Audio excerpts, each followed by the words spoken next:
Hi friends, வாழ்க்கையில் நாம் கடைபிடிக்க வேண்டிய முக்கியமான 12 விஷயங்கள் தான் இந்த பதிவில் நாம் பார்க்க போகிறோம். முதலில், தினமும் புதிதாக ஒன்றை கற்றுக்கொள்ளுங்கள். ஒரு புத்தகம் படியுங்கள், பிடித்ததை செய்ய முயற்சி செய்யுங்கள். அடுத்ததான், கோபத்தில் எப்போதும் முடிவுகளை எடுக்காதீர்கள், அவை சரியான முடிவாக இருக்காது. அடுத்து, எந்த சூழலிலும் எந்த ஒரு முடிவையும் நாம் மனதளவில் ஆழமாக எடுத்துக்கொள்ளக்கூடாது. அவை எவ்வளவு மோசமாக இருந்தாலும் அல்லது நல்லதாக இருந்தாலும் கடைசியில் அனைத்தும் கடந்து போகும். அடுத்ததான், சோஷியல் மீடியாவில் பல நண்பர்களை உருவாக்குவதற்கு பதிலாக 4-5 உண்மையான நண்பர்கள் தான் வாழ்க்கை பயணத்திற்கு தோள் கொடுப்பார்கள். அவர்கள்தான் இன்பத்திலும் துன்பத்திலும் பங்கேற்பார்கள். அடுத்ததான், வெற்றிகரமான வாழ்க்கை வாழ விரும்பினால் உணர்ச்சி வசப்படும் விஷயங்களுக்கு தங்கள் நேரத்தை வீணாக்காமல் நேர்மறை எண்ணங்களுடன் நம் இலக்குகளை நோக்கி பயணிக்க வேண்டும்.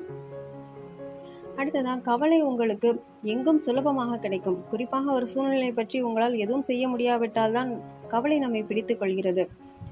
நம்மால் எதுவுமே செய்ய முடியாத சூழ்நிலையை நாம் துணிந்து எதிர்கொண்டால் கவலை போய்விடும். அடுத்ததான், மற்றவர்களுக்கு நாம் கெடுதல் நினைத்தால் அதுவே நாம் விரும்பாத போதும் அது நம்மிடம் மீண்டும் வரும். அதனால் பிறரையும் தம்மை போலவே எண்ண முயற்சிக்க வேண்டும். நாம் மற்றவருக்கும் நல்லதையே எண்ண வேண்டும். அடுத்து, நாம் வாழ்வில் உயரவில்லை என்றால் பலரும் நம்மை உதாசீனம் செய்வார்கள். அதனால் முன்னேற்றத்தை குறிக்கோளாக கொள்ளுங்கள். அடுத்ததான், நம் வாழ்க்கை நம் கையில். இதன் முக்கியத்துவம் நாம் வாழும் வாழ்க்கையின் தன்மையாலே வரையறுக்கப்படுகிறது. அதை வைத்து நம்மை சமூகம் எடை போடுகிறது. அதனால் நாம் சமூகத்தை குறை சொல்வதை விட்டு நம்மை நாமே செப்பனிட வேண்டும். அடுத்து, வேறொருவரின் கொள்கை கனவுகளை நமக்கும் இது எல்லாம் வேண்டும் என்று அடுத்தவரின் வாழ்க்கை பாதையில் நாம் போகாமல், இது நம்முடைய பாதை, அது நம்மை எங்கு கொண்டு செல்கிறது என்பதை பார்க்க ஆவலுடன் அதை நோக்கியே நாம் பயணம் இருக்க வேண்டும். அடுத்ததான், அவர்கள் என்ன நினைக்கிறார்கள், இவர்கள் என்ன நினைக்கிறார்கள் என்ற பயம் ஒருபோதும் நமக்கு வேண்டாம். ஒருவரும் யாரையும் நினைப்பது இல்லை. அவரவர்களின் எதிர்பார்ப்புகளே இதற்கு காரணம். அடுத்ததான், வாழ்க்கை என்பது ஒரு முறைதான்.